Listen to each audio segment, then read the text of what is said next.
Mini episode 1493 of the FDH Lounge is brought to you by Sportsology, delivering unconventional columns and webcasts about sports, TV, music, movies, and more. Follow them on the web at sportsology.com. The FDH Lounge. You'll want to schedule your life around it. A long time ago, on a gloomy, wet Cleveland spring night, two men stand alone amidst the late-night drizzle. Their voices echo across the vacant station parking lot as they debate the merits of the great American radio show that have been missing for far too long. On that night, an idea was born. That idea became the FDH Lounge.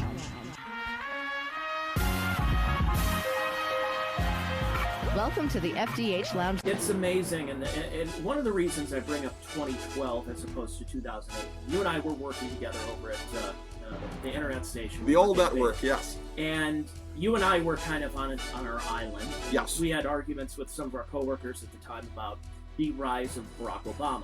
And we kind of foresaw what was going to go on. Now, his hope and change, and we're not red state America, we're not blue state, we're the United States of America. And everybody goes crazy. And you have the sacrificial lamb and John McCain, who was just a cadaver at that point. Mm-hmm. And we kind of knew the writing on the wall, and sure enough, McCain got his butt whipped by Obama. And that hope and change feel of like, hey, we're going in a different direction. But then we started hearing this term called a fundamental transformation of America. Mm-hmm. You're like, and the First Lady said the first time that she was ever proud of her country was when her husband was winning election. And you go, uh-oh, we might be going down an interesting path. So 2008 Obama was hope and change and everything. 2012 was, if you don't vote for me, you're a racist. Mm-hmm. And that really started putting things in much different perspective, because then after he wins, then it's, if I had a son, he looked like Trayvon, or cops acted stupidly, or there were a lot of things that Obama was saying that they weren't mistakes, Mm-hmm. that were really tearing away at our society and our culture, to the point where 10 years later now in 2012, or 2022, there's a story that I read, because we're recording this in just after July 4th, there was a story that fewer Americans than ever are proud of America. Yes. And I don't have I don't have good service down here on my phone, but I would look it up. But I was reading the stats that even a lot of Republicans are not, that proud of America. It's like dwindling over time. Could be a convergence with Biden being president. Yeah, you might have some right as well as left. But still, you'll still have more Republicans, even with a Yes. Democrat Congress and Republican Absolutely. or a Democrat president. The Republicans will still be a little bit more proud than a Democrat. Well, Democrats at this point, because of Roe versus Wade being overturned and all the hysteria revolving around COVID and the vaccine passports and everything, and Trump and everything, that in the last couple of years, it's even more decreased, that they're not proud to be American. Jessica Chastain, the actress, put a middle finger up on Twitter the other day by basically saying, like, F your reproductive rights, or this is, America's a great place if you're a cisgender white man who doesn't Mm-hmm. have to deal with, and you go, this spirit of what made this country great, and the people who came before him, before us, the presidents, the Calvin Coolidges, that put us up in this level and helped make Western civilization the envy. I mean, as much as you don't like the fact that America is this racist hellhole that we are, why are there still so many people crossing the border and wanting to be Americans now? Yeah. That whether legal or illegal, we're still a great country, and the idea of America is better than any. It's still the greatest country around right now. It was so funny. I saw Jessica Biel, who posted something the other day where she's like, Paris is great. I love being in France. This is wonderful. They have great croissants. And, oh, by the way, they care about women's rights. And then you really look it up and you go, oh, wait a second. France has way more restrictive reproductive restrictions than they do in America. America is extremely liberal, even in states, even in red states like Florida. Right. There's a lot of countries in Europe that are like, yeah, no, it's reproductive rights. What are you talking about? You either have the baby or, you close your legs. Kind of one of those situations. So we've lost that American spirit for a lot of us. I don't know what it's going to take to get it back. So I think maybe more students should be learning about the history of the United States in longer periods. I mean, do kids need to go to school all year round as opposed to taking a 3-month vacation during the summer?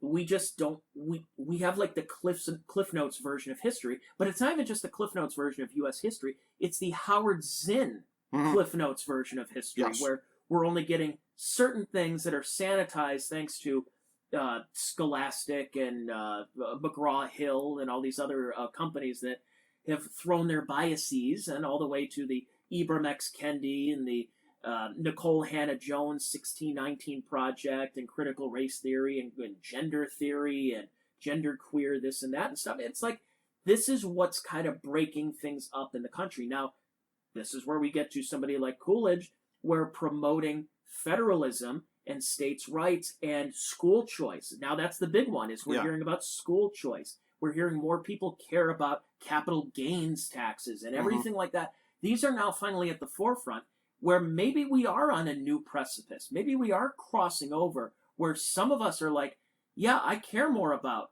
laissez-faire capitalism and economic policy, or Austrian economics, and learning about Murray Rothbard, learning about Mises, learning about the writings of Ron Paul. And the people are starting to really get into this, while others are left behind and watching Netflix all day. Right. And Tiger King and everything. So maybe we are in a different time where a national divorce could be happening, which in some ways, and a lot of historical figures think it would be unthinkable that we would split a country into 2 different countries or even 50 different countries. But hey, that's what it comes down to. Like I said earlier, the values of a Florida are going to be drastically different from the values of Vermont. Yeah. And I think that's what makes America great.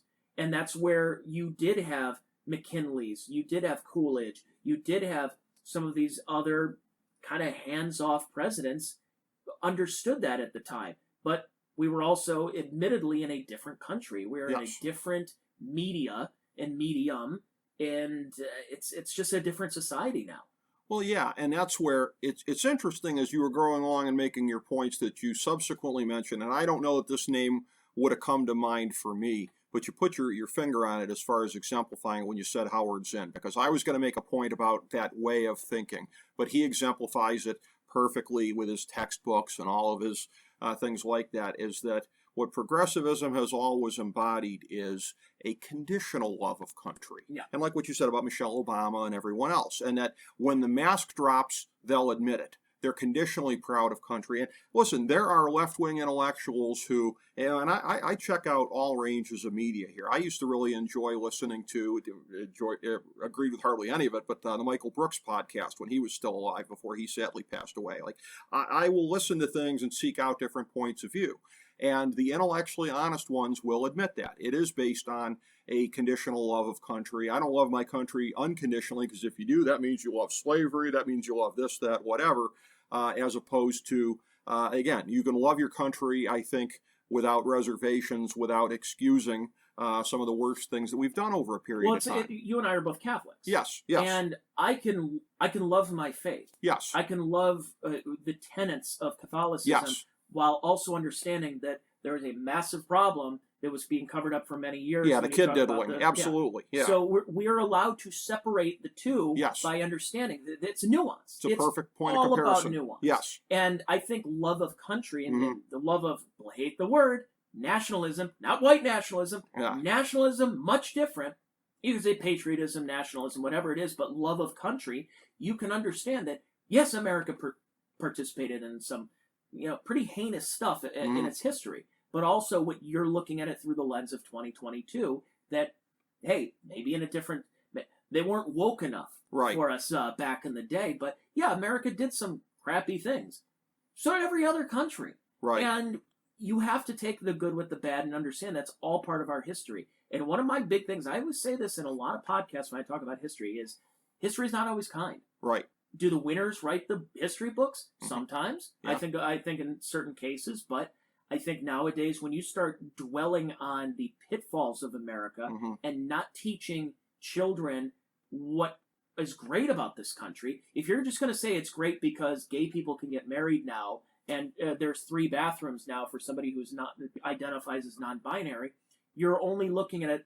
We're doing the Howard Zinn thing of it's only good because it's just like with the Supreme Court. Right. Supreme Court. I love the Supreme Court because it's a liberal Supreme Court and it's doing things that confirm my beliefs. Right. But then as time went on and the shift in the Supreme Court that ended up happening, now we don't love our country. Now we don't love the fact that we're going to politicize the court. Right. That we're going back to originalism instead of progressivism in the court.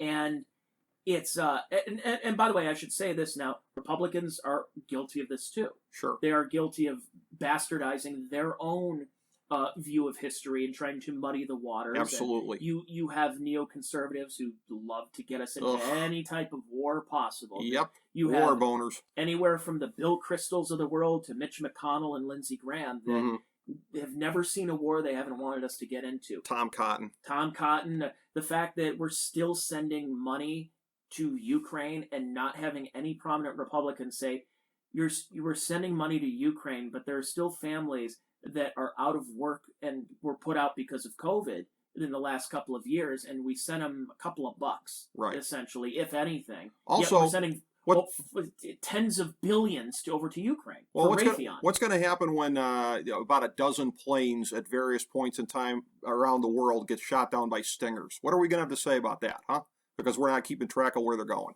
Yeah, and here's your military now: is we care more about pronouns. Yep. Is that the Navy has a video that came out the last couple of weeks of educating on the proper pronouns to use because you don't want to misgender somebody. And I'm like, if that's what the military is concerned about, while I see Russia continuing to flex their muscles, you see China and you see other Eastern countries that are like, yeah, we don't buy into that. No, I'm not saying that we shouldn't be focused, that there shouldn't be any focus on LGBTQ rights. I'm all for that. I'm a sexual libertarian. You do whatever you want. But we have to also look at priorities and strength as a country. And if we're focused so much on, well, as long as we make sure we have more diversity in our Army commercials, then your priorities have just completely gone whack. And hopefully we can get to a time where we decide to finally say no. And I think the step, for me being, again, a more paleo-conservative, more of a Pat Buchananite, of somebody that I don't want us to, I'm an isolationist. I don't want us to participate in any wars. Now, I'm not saying that you have to be weak on foreign policy, but I also don't want to keep, lobbing cruise missiles over and killing more brown people when we're killing our own people with the influx of fentanyl and everything that's going on in our own country. We have gun violence, we have mass shootings, we have mental illness that we're not addressing, yet we care more about Ukraine. Why? Because that's what we're going to go over there with Raytheon and with BlackRock and all these others of trying to rebuild the country again, because that's what it's all about. It's quid pro quo what's going on over there. And if you have somebody like Calvin Coolidge who didn't get us into any wars, right? Again, not weak on foreign policy, but also did not get us in there. Like you said, you're talking about tariffs and talking about a lot of what was going on in those days, that we didn't get ourselves into any conflict after World War I. Now, granted, I know a lot of people talk about Geneva Convention and all of that, but there's something to be said about somebody who is going to say, no, I'm not going to, and that's where my comparison that I know Amity didn't really like when I talked about Trump and Coolidge is that Trump is the first modern day president to not get us into any wars. Yeah. He continued a lot of them and, the atrocities that are still to this day going on in Yemen.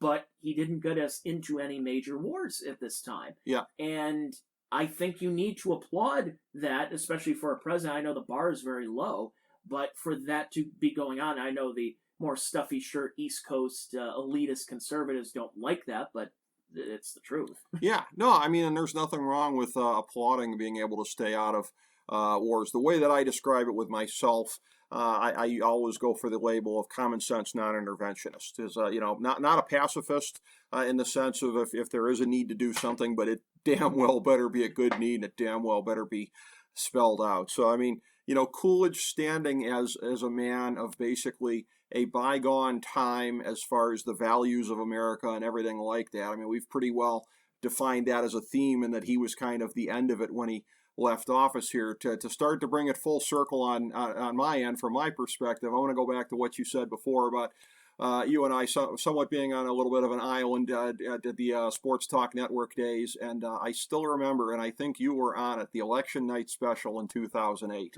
and that was one where I was on there and I was breaking it down and I was trying to be a pro, but it was just one of these things where I think the celebratory mood around the place and all the hopey changey people and that kind of stuff was just getting to me, because again, I rarely don't vote third party, but I admit I voted for McCain that time. And the only times I've done it, quite frankly, in the 21st century was then and 2004, just because I was like uniquely terrified of John Kerry. But those are like the only two times when I haven't gone third party.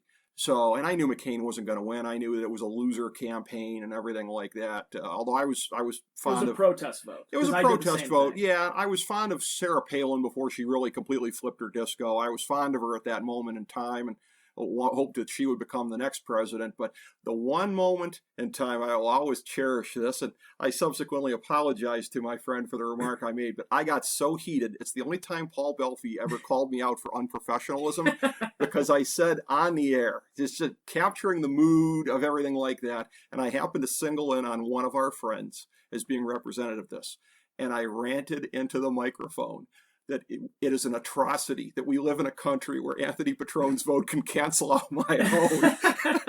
It was just, Anthony wasn't even listening. I told him about it later. I'm like, hey man, I'm sorry, I got a little carried away, whatever. But the fact that, like, Belfi of all people, a classic hypocritical move on his part, calling me unprofessional for having done exactly. that. Of all the sexual jokes that he would make, and you know, but that was an example of it right there. And like that moment in 2008, that was just sort of, to me, that's a thing like uniquely sort of reflective of the age that we live in. When we talk about Coolidge being a bygone figure, I don't know that to me he ever felt like more of one than he did on that night. Yeah, and you talk about third party, and I think that is one where if a Calvin Coolidge ran today, it would split the vote. Yep. And you and I had a long conversation many years ago talking about Ross Perot. And I think you said that was your first election, maybe? My first was HW in 88. 88, okay, yeah. So it was one of them. But the Ross Perot splitting the vote of a lot of Reagan conservatives, and you saw what, read my lips, no new taxes, and then there's new taxes.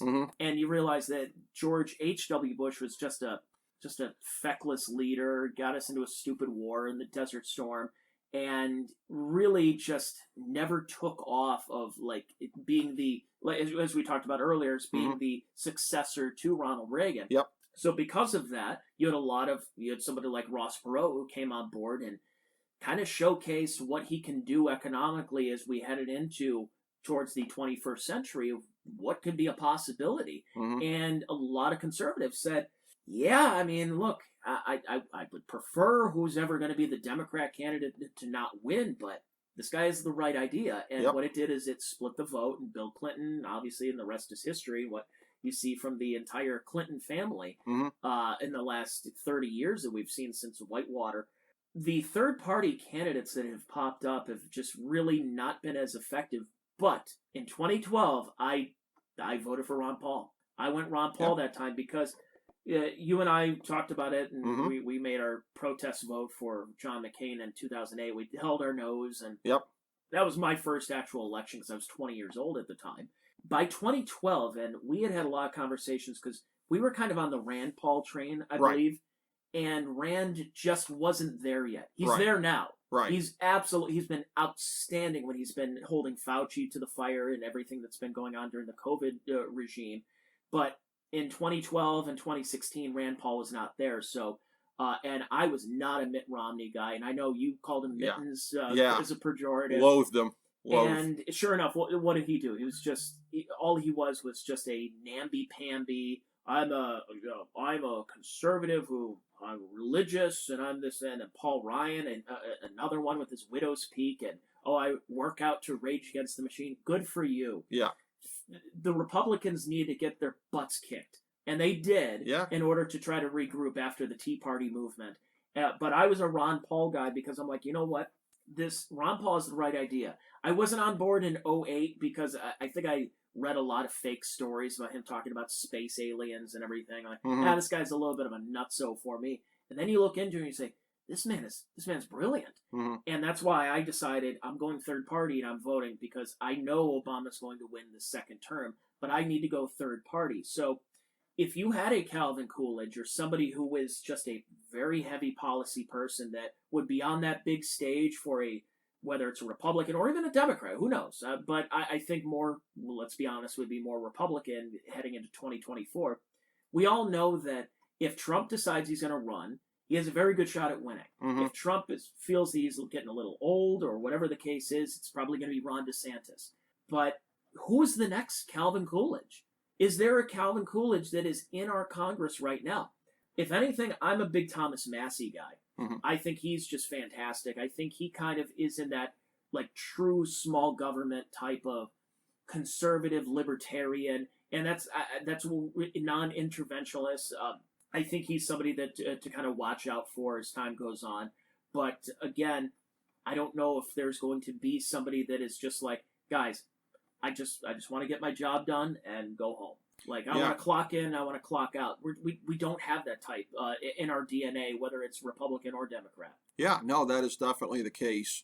And, when I look at the last couple of candidates that I had voted for president in the general election, I don't know so much that, I did like her in 2020, but it was mostly that she was the only third-party candidate that didn't make me retch, Jo Jorgensen. It was also good for pissing off the Hillary people. Yeah. I'm with her, so that was good. But Darrell Castle in 2016 and the former Republican congressman in 2012 who ran on the Constitution Party line, and I cannot remember his name at the moment. It is eluding me. It's not Bill Weld, is it? No, no. Wouldn't have voted for that. Not in a million years, Bill buddy. And by the way, Gary Johnson, what a disappointment. See, so I've leaned and I've learned a lot about libertarian policy and politics over time, and I think they're getting better. They have what's called the Mises Caucus and the Mises Institute down in Auburn, Alabama. And they have a lot of really good people that are a part of it that are kind of taking over that caucus and getting away from some of the woke left-wing libertarianism that's going on, where they're just basically, and then you would have, they ended up having the Bill Welds and the Gary Johnsons who were basically, pretty, lackluster Republicans who said, hi guys, I'm changing party. I'm going to be a libertarian, and Jo Jorgensen was just not impressive. Yeah, not impressive. And she had there was one tweet that she had that it wasn't from her. I think it was a staffer under her name that was right after the George Floyd, because this is when stay home, stay safe. You can't go to a playground. You can't go to a beach. But then George Floyd's dead. You can go protest with tens of thousands of people. And libertarians should have been the ones to say, yeah, you should go protest, but you should also do whatever you want. Instead, they said, well, you should probably wear a mask, and it's not enough to be passively not racist. You need to be actively anti-racist. I'm like, did Bernie Sanders write this? Did Elizabeth Warren, did Pocahontas, she, her on Twitter? And they just fell apart. And I'm like, gosh, the libertarian movement just needs a kick in the pants right now. Well, in 2012, I just looked it up, the Constitution Party candidate, Virgil Good, he was a congressman from Virginia. He was a boll weevil Democrat who switched Republican, I think probably in the late 90s. One of those Dixiecrats. Dixiecrats who became a Republican, and then he ran third party in 2012. I voted for. I was really impressed by him. I thought he was really good, and he was somebody I think that was actively kind of paleo-con. So yeah, I mean, when you're talking about the heirs to Calvin Coolidge today, I mean, that shows you how marginalized it is, unfortunately, that it comes to this. But again, just I keep coming back to a bygone time, a bygone kind of place, and he represented sort of the end of that America, and that America of restraint of government officials, humility of it, not having the godlike complex that I'm president, I can do whatever by my fiat powers that I think I have. I mean, he was the last one I think we ever had who really felt restrained by that. So, I mean, that's kind of my depressing, as I bring it full circle, that's kind of my depressing thoughts on it.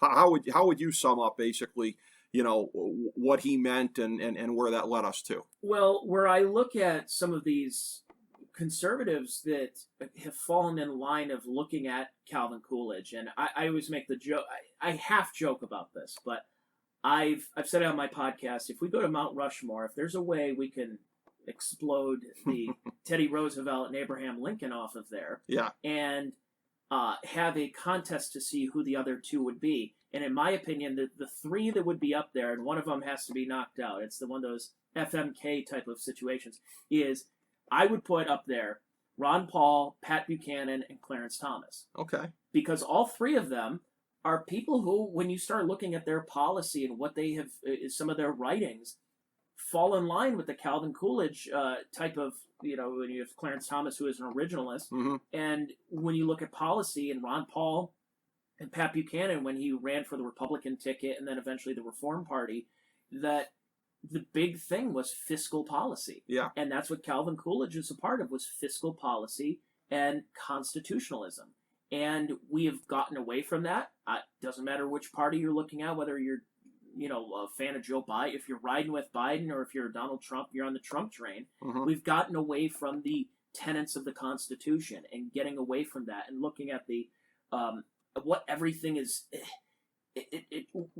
Bringing that power back to the people, and I mean, if you look, I actually have a tattoo that says "We the People." Yeah. That is on my arm right now. The actual script, no less. And it's one of those. I respect that a lot more than if it was like stencil. Yes, exactly. Yeah, no, it's washing off in the shower. It's one of those henna tattoos. And what We the People should be the most inclusive thing. It's not we the white people. It's not we the straight people. It's we the people. Yep. And you need somebody who is a constitutionalist who will get us back into those days and understanding the importance of people's vote and the importance of the freedom that people have. And during the Coolidge administration, like I said about how you have an umpire who does not try to make himself part of the game. Yep. That's what Calvin Coolidge did as a president. He did not make himself part of the larger part of the conversation, where every single day we have to complain about the president. He didn't do that during Coolidge, and that's why when we look at the Roaring Twenties, we never equate the Roaring Twenties with Coolidge, even though we should. Right. It's because you didn't know who the president was. You didn't care who the president was. Everything's great. Yep. And if the American people can be docile enough to feel that, hey, everything's great and I don't have to wake up and complain about the president today, then it's a good country. It's a great country, and that's what Calvin Coolidge kind of embodied in those days. And again, are we going to find a Calvin Coolidge? Are we going to reverse course? Are we going to return to monk, as some would say, and go backwards a little bit, but not backwards in like a mental feeling of, but a lot of people moving towards out of the cities and into the countryside, and that can change some of the demographics when it comes to voting when you look at the politics of it. Sure. But the culture of it. And as Andrew Breitbart has said, that politics is downstream from culture, that you have to look at the cultural aspect. And if you're somebody that you have a president that isn't even worried about the culture war, is just trying to get through the nitty gritty. Yeah. And we kind of need to go back in those days instead of having presidents start to fight the culture war, because it's not really going to work out well for them. Yeah, I find the culture war nauseating. It's the reason I don't listen to hardly any talk radio anymore. I just steer away and tune out from so much stuff. And again, to back up what you're saying, I would love to live in a country where I don't even think about who the president is in the course of a day. That sounds like Nirvana, basically, what they had in the 20s. They didn't think about him at all, and that might be the nicest thing you can say about him. But you summed it up very well, Tony Mazur, as I knew that you would. Appreciate your time. My good friend, longtime FDH Lounge dignitary, and proprietor of the outstanding Check Your Brain podcast, available through standard channels, Apple Podcasts, among those, as well as the Patreon. So go check that out. Tony, once again, thank you so much for your time, my friend. Yeah, absolutely. Thank you, Rick. It's I cover the culture war on my podcast because I'm not a political expert, but I see the rot that's going on in the culture.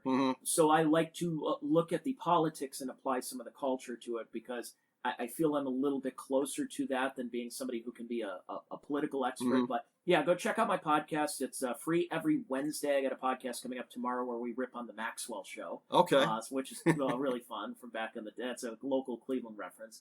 And then my Patreon, I put up about 4 podcasts a week at patreon.com/Tony Mazur, TonyMazur, $5 a month. Yeah, it is well worth it. I can say that from experience here. And as far as you tackling the culture war on your show, I might perhaps say you're a bigger masochist in that regard than I am. I'm just like, I'm not going to deal with that crap. I see enough of it on Twitter. But yeah, your show, truly outstanding. The Check Your Brain podcast with Tony Mazur. Thank you, Tony. And thank you, everybody, for checking out our salute to President Calvin Coolidge on the 150th anniversary of his birth.